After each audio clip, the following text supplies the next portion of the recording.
এইসকল popular Indian সেলিব্ৰিটি হয় যে হাৰ্ট এটেকৰ জহত প্ৰাণ হেৰুৱাইছিল। এই সেলিব্ৰিটিসকলৰ হঠাৎ হাৰ্ট এটেক হৈ মৃত্যু হোৱাত গোটেই দেশবাসী শ্বকড হৈ গৈছিলে। কিয়? কাৰণ এওঁলোক সেলিব্ৰিটি হয়। এওঁলোকে নিজৰ হেল্থৰ ওপৰত বহুত ধ্যান দিয়ে, ৰেগুলাৰ এক্সাৰচাইজ কৰে, জিম যায় আৰু হেল্ডি খাদ্য খায়। সিদ্ধাৰ্থ শুক্লা, এওঁৰ ফিজিকটো চাওক। এওঁক দেখি কোনোবাই বিলিভ কৰিবনে এওঁৰ হাৰ্ট এটেক হৈ মৃত্যু হৈছিলে? আমি আগৰ পৰা শুনি আহিছোঁ যিসকল শকত আপত হয় বা আনহেল্ডি খাদ্য বেছি খায় তেওঁলোকৰ হাৰ্ট এটেক হোৱাৰ চান্স বেছি থাকে। কিন্তু বৰ্তমান সময়ততো ইয়াৰ বিপৰীত হৈ আছে।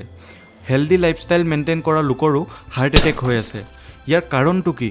আজিকালি ইউথসকলৰ মাজত হাৰ্ট এটেক কিয় বাঢ়ি গৈছে? ৰিপৰ্টৰ মতে আমাৰ দেশত প্ৰতি মিনিটত 4জন লোকৰ হাৰ্ট এটেক আহে। হাৰ্ট এটেক কেনেকৈ হয় আৰু ইয়াৰ পৰা বাচিবলৈ আমি কি কৰিব লাগে? ভিডিঅ'টো শেষৰলৈকে চাওক। এই সেলিব্ৰিটিসকলেই হাৰ্ট এটেকৰ পৰা বাচিব পৰা নাই। কি ঠিক, নেক্সট নাম্বাৰ আপোনাৰ হ'ব পাৰে।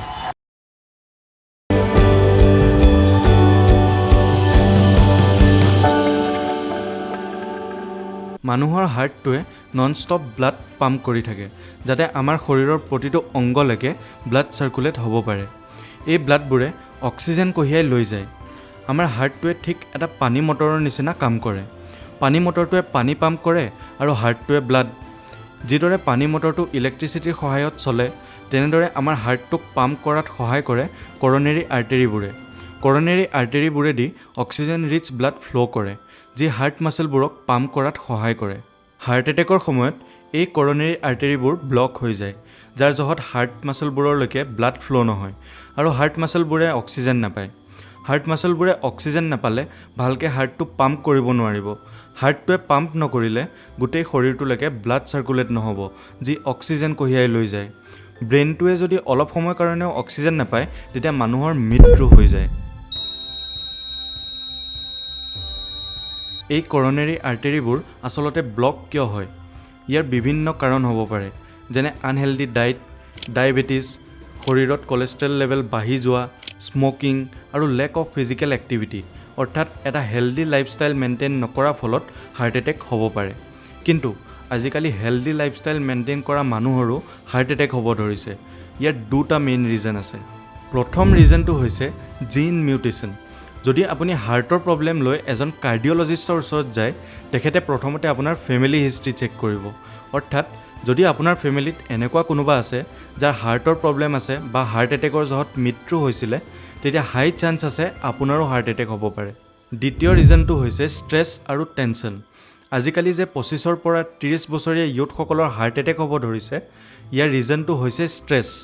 সকলোৰে লাইফত প্ৰব্লেমছ থাকে। কোনোবাই ফাইনেন্সিয়েল প্ৰব্লেমৰ জহত ষ্ট্ৰেছ লৈ আছে, কোনোবাই পাৰিবাৰিক সমস্যাৰ কাৰণে ষ্ট্ৰেছ লৈ আছে আৰু কোনোবাই নিজৰ কেৰিয়াৰক লৈ ষ্ট্ৰেছ লৈ আছে। তেওঁলোকে হয়তো গমেই নাপায়, অজানিতে এই ষ্ট্ৰেছ লৈ তেওঁলোকে শ্ল' পয়জন খাই আছে, যি এটা সময়ত তেওঁলোকৰ মৃত্যুৰ কাৰণ বনিব। হাৰ্ট এটেকৰ ছিমটমছ কি? আপুনি কেনেকৈ গম পাব আপোনাৰ হাৰ্ট এটেক আহিব পাৰে? মেইন ছিমটমছ হৈছে চেষ্ট পেইন, অৰ্থাৎ আপোনাৰ বুকুত বিষ হ'ব, গধুৰ গধুৰ লাগিব। এই বিষটো লাহে লাহে আপোনাৰ হাতৰলৈকে বিয়পিব। আপোনাৰ বহুত ঘাম ওলাব, উশাহ লোৱাত প্ৰব্লেম হ'ব, অলপতে উশাহ চুটি হৈ যাব। আপুনি বা আপোনাৰ ফেমিলিৰ কোনোবাই যদি এই ছিমটমছকেইটা ফেচ কৰি আছে, ইমিডিয়েটলি ডক্টৰৰ লগত কনচাল্ট কৰক। লাইটলি নল'ব নিজে ভাল হৈ যাব বুলি। হয়তো আপুনি আপোনাৰ আপোনজনক হেৰুৱাব লগা হ'ব পাৰে। আশা কৰিছোঁ এই ভিডিঅ'টোৰ পৰা আপুনি কিবা শিকিব পালে। এনেকুৱা ইনফৰ্মেটিভ ভিডিঅ' চাই থাকিবলৈ আমাৰ চেনেলটো ছাবস্ক্ৰাইব কৰি দিব। লগ পাম এটা নতুন ভিডিঅ'ৰ সৈতে। আজিলৈ ধন্যবাদ।